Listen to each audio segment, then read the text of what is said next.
outside the kitchen there's going to be a screened-in porch, which will be an area to prepare food and eat and hang out.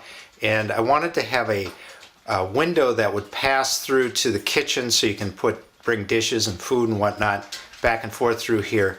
Now, because it's going to be screened in behind here and don't need a screen or anything, my thought was I open this up, and that can just basically stay open and sort of make the inside of the cabin more outdoor.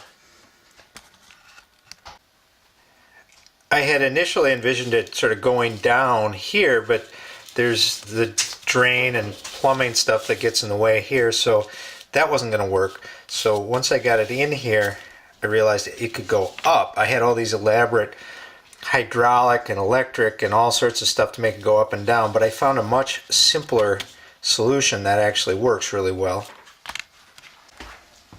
Essentially what I did was build a 1.5 inch wall on the inside of the existing wall. It was just 2x4s, which were actually really pretty sketchy because they had drilled this big vent pipe through the 2x4, so there's almost no wood in there anyways, and I wanted to sort of shore that up anyway, so I furred this out, and that provided room for the window to go up in between. Now I guess by the end of this video you'll see this is going to be covered over with plywood, so it'll disappear.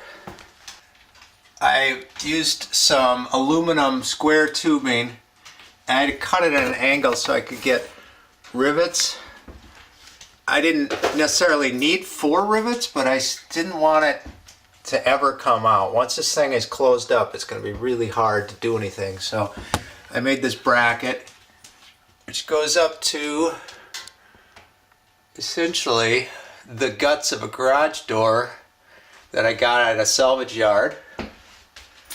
And that torsion spring is probably 10 times more powerful than I need for this window, but I have it tuned so that it's not too strong, and it will hold this window all the way up. And you can see it'll pull it up just a little bit at the bottom. I gotta make a lock to lock that window down. See, I made a track out of maple that has the profile of the window edge, and it just rides in that. And then there's I cut a slot in here, and that'll seal up once I can lock it down. Here's what I've done to support that area where there's nothing behind it. Is I put this 2x2 which is going to support the cabinets that go above anyways, and run it out past in so that I can get the ends into good wood underneath, and then behind it I just screwed it in through the back, so that should provide some support for that area that doesn't otherwise have anything to screw it into.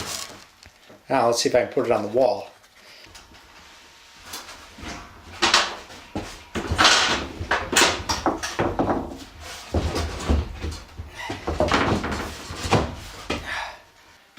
What are you going to do? The window still goes up and down.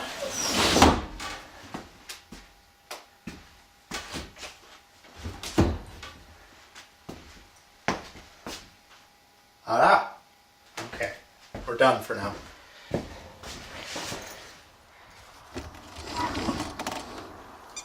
Oh, it's got a squeak toy. How about that? Oh! Got a squeak toy. Whoopee. I didn't realize you were a big squeak toy person there, Ben.